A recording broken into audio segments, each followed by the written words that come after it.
የኢትዮጵያ ብሔራዊ ምርጫ ቦርድ ዋና ሰብሳቢ ሜላትወርቅ ኃይሉ በምርጫ ቅድመ ሁኔታዎች ዙሪያ በትላንትናው ዕለት በሰጡት መግለጫ ሰባተኛው ሀገር አቀፍ ምርጫ በተያዘለት እቅድ መሰረት እንደሚከናወን ተናግረዋል። የይገባኛል ጥያቄ የሚነሳባቸው አካባቢዎች የጸጥታና የበጀት ጉዳይን የተመለከቱ ማብራሪያዎችንም ሰጥተዋል። በተለይም የትግራይና አማራ ክልሎችን የሚያዋስኑ የይገባኛል ጥያቄ የሚነሳባቸው አካባቢዎች ጉዳይ ህገ መንግስታዊ ጥያቄና የፕሪቶሪያው ስምምነት የታከለበት የመሆኑ ጉዳይ የምርጫ ጣቢያዎችን የማቋቋም ሂደቱን አወዛጋቢ ብሎም ለግጭት የሚጋብዝ ሊሆን ይችላል የሚሉ አስተያየቶች በማህበራዊ ትስስር ገጾችም ጭምር በስፋት ተስተውለዋል። ግጭት ባለባቸው የሀገሪቱ አካባቢዎች በተለይም በአማራ ክልል እንዲሁም ፖለቲካዊ መረጋጋት የሌላቸውና በውጭ ኃይሎች የተያዙ የትግራይ ክልል አካባቢዎች ምርጫን ለማካሄድ የሚያስችል ሁኔታ ካልተፈጠረ ቦርዱ ምን ለማድረግ አስቧል? በትግራይና አማራ ክልል መካከል የይገባኛል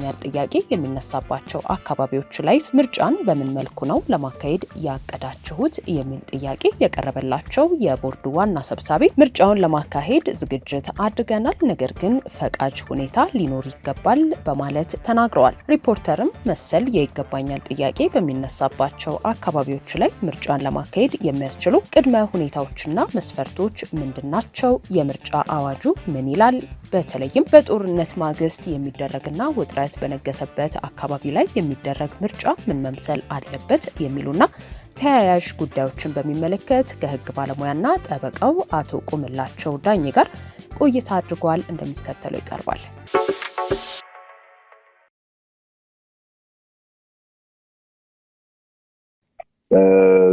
በአጠቃላይ እስካሁን ድረስ የሚሰራበትን ማሰራር ህጉንም በምታይበት ጊዜ እንግዲህ ምርጫ ክልሎች የሚቋቋሙት በምርጫ አዋጁ አንቀጽ 13 መሰረት ለምርጫ አፈጻጸም ዓላማ የክልል መንግስታት ድንበር እንደተጠበቀ ሆኖ በሀገሪቱ የወረዳ አስተዳደርን መሰረት በማድረግ የሚከፋፈሉ ህዝብ ቆጠራ ውጤት መሰረት ማስተካከል ሊደረግባቸው የሚችሉ ቋሚ ምርጫ ክልሎች ትከፋፈላለች ነው የሚለው።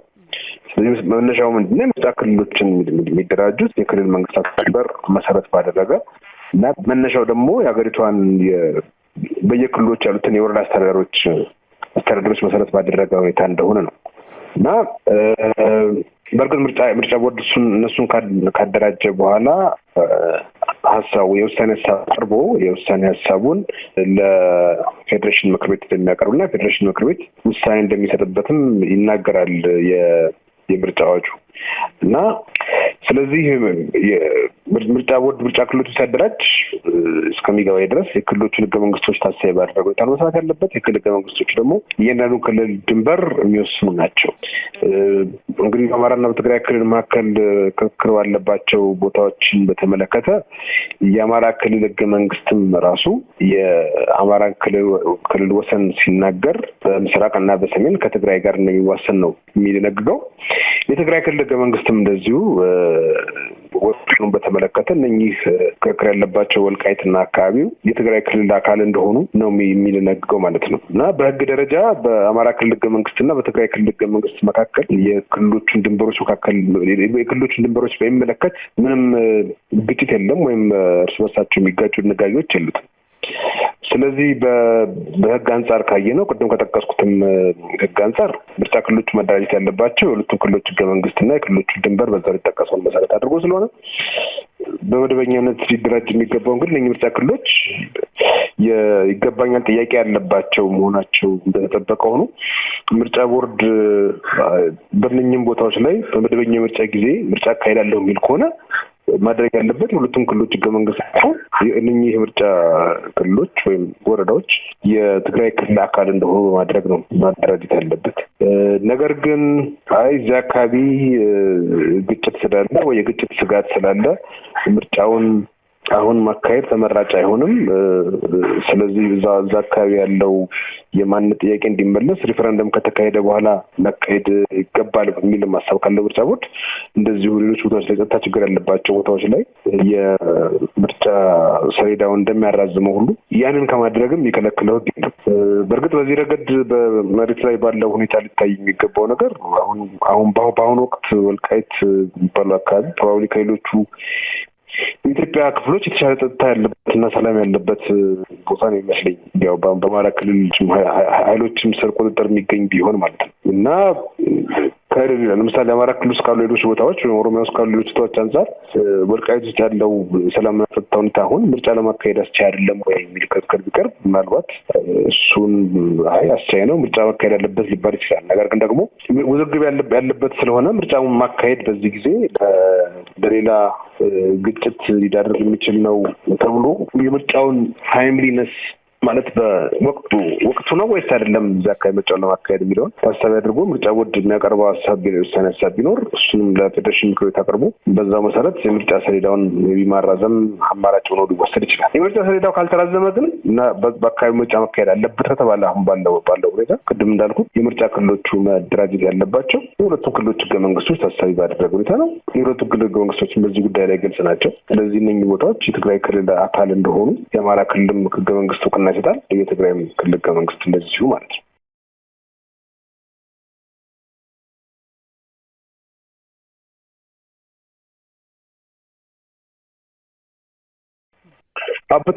በትክክል ማለት 180 ቀኑ የሚቆጠረው ከቦርዱ የውጭ ጊዜ ሰሌዳ ተነስቶ ነው እና እንዳልኩት ቅድም ቦርዱ እዚያ አካባቢ ምርጫ አላካሄድም ጸጥታ ሁኔታው ወተቨርስ እስኪረጋጋ ድረስ የሚል አቋም ቢኖረው 180 ቀኑ የሚቆጠረው ቦርዱ ለዛ አካባቢ በተለይ የሚያወጣውን የምርጫ ሰሌዳ መሰረት ማድረግ ነው መሆን ያለበት። የመደበኛው የምርጫ ሰሌዳ 180 ቀን ሊቆጠር የሚችለው እና የሚገባው ቦርዱ ግንቦት 2018 ላይ በዚህ አካባቢ ምርጫ ለማካሄድ ወስኖ የምርጫ ሰሌዳው አካል ካደረገው ብቻ ነው ማለት ነው።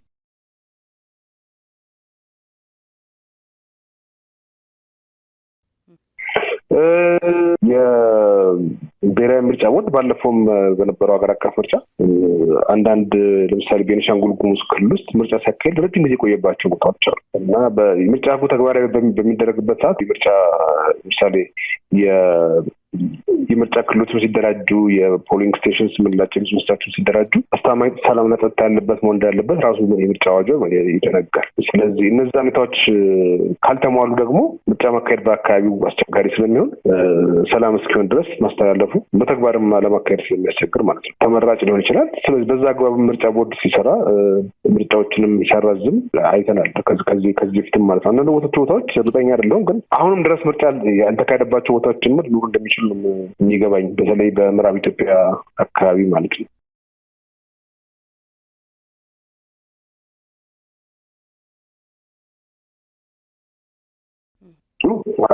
አይቻልም ማለት በተግባር እዛ አካባቢ ምርጫ ለማካሄድ አስፈላጊ የሆነው ሰላምና ጸጥታ አለ ብሎ ማሰቡ ትክክል ነው አይደለም የምርጫ ቦርድ ግምገማ የሚለው ነው ሊታይ የሚገባው እንጂ ከዛ ውጭ ባለው ሁኔታ ቅድም እንዳልኩት ለምሳሌ አሁን ብዙ አካባቢ አስቻይነት ያለ ምርጫ ለማካሄድ ሰላም ጸጥታው ማስተማማኝ ነው ብሎ ይቀጥልና በትግራይ ክልል ውስጥ እንዳሉ ቆጥሮ የምርጫ ክልሎችን የወልቃይትን ጠገዴን ምናምን አካባቢዎች የምርጫ ክልል አድርጎ ቢያደራጅ የጣሰው ህገ መንግስታዊ ድንጋጌ ያለ ሊባል አይችልም። የክልሉን የፌዴራል ህገ መንግስቱን የጣሰበት አግባብ የለም። ኦንሊቲንግ ምንድነው እዛ አካባቢ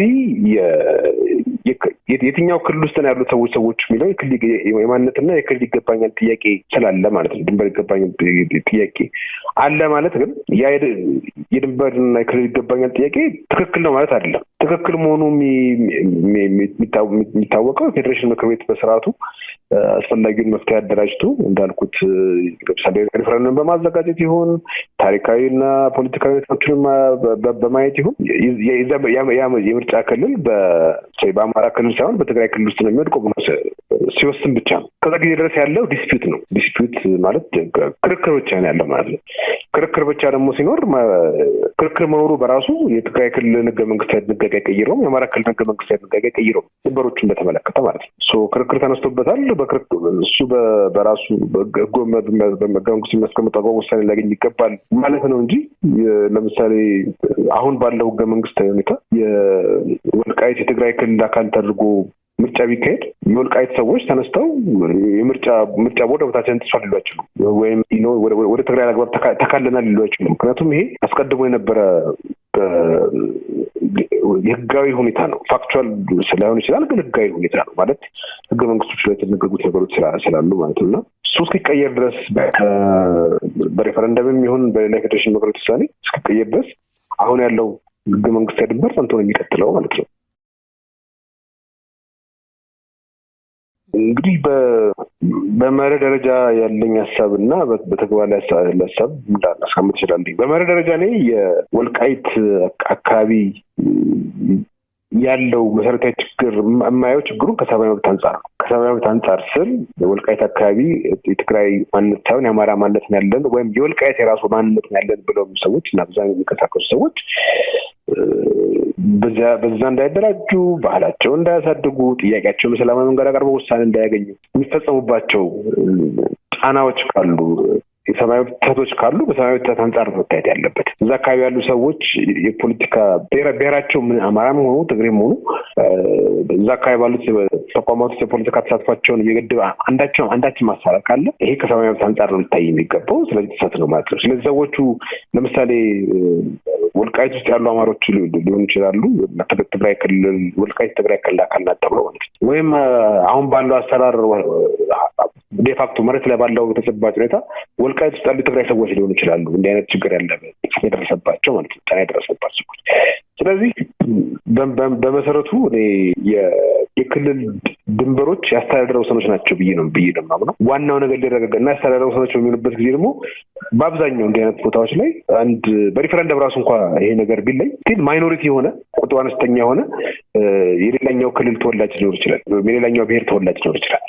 ስለዚህ ጥያቄው ሊሆን የሚችለው የሌላኛው ብሔር ተወላጆች ካሉ እዛ አካባቢ በቀበሌ ደረጃ ይሁን በወረዳ ደረጃ ይሁን ወይም በሌላም ደረጃ ቢሆን የእነኛን ሰዎች ራስን በራስ የማስተዳደር መብት እንዴት አድርጎ ማረጋገጥ ይቻላል የሚለው ነገር ላይ ማተኮር። ዲሞክራሲያዊ መብታቸውን ተገፈዋል አልተገፈፉም፣ ፍትህ በማግኘታቸውን ተገፈዋል አልተገፈፉም፣ ባህላቸውን ቋንቋቸውን የማዳበር ተጠብቆላቸው አልተጠበቀላቸውም በሚሉት ሰብስታንቲቭ ጉዳዮች ነው እንጂ መመዘን ያለበት እና የዛ አካባቢ ክልል አስተዳደርና የሰዎቹ ግንኙነት ማለት ነው እንጂ አማራ ክልል ስለሆኑ ወይ ትግራይ ክልል ስለሆኑ ወይ ኦሮሚያ ክልል ስለሆኑ አይደለም። መሰረታዊ መርሁ የትም ቦታ የሆኑ ዜጎች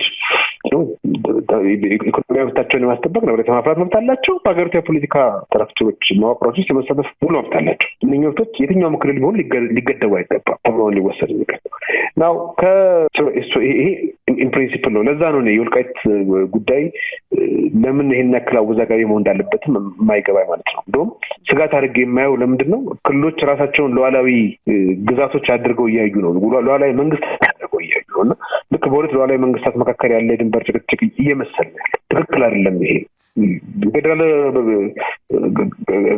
ህገ መንግስቱ እኮ አሁን ባለው ሁኔታ ፌዴራል መንግስቱ የክልል ድንበሮችን ሊያሻሽል ይችላል፣ አዲስ ክልል ሊፈጠር ይችላል። የሚከለክለው ነገርም ኖር አይገባም ብዬ የማስበው ይሄ የተጋነነ ብሔርን መሰረት ያደረገ ንቅናቄ ወይ ሞቢላይዜሽን ያመጣው ነገር ነው፣ ገዝፎ እንዲወጣ ያደረገው ነገር እንጂ መሰረታዊ ጉዳይ የሰብአዊ መብት ጉዳይ ነው። ቅድም እንዳልኩ የሰብአዊ መብትና የፖለቲካ መብቶች ጉዳይ ነው። አሁን ግን እንደዛም ሆኖ ግን መሬት ላይ ያለው ነገር ለምሳሌ የተከዜ ዘብ የሚባል ጦር አለ፣ የተደራጀ በጣም የታጠቀ የውጊያ ልምድ ያለው ስልጠና የወሰደ ጦር አለ ወልቃይት አካባቢ።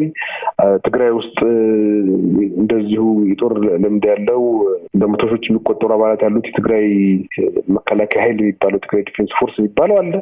ገና በዲዲአርም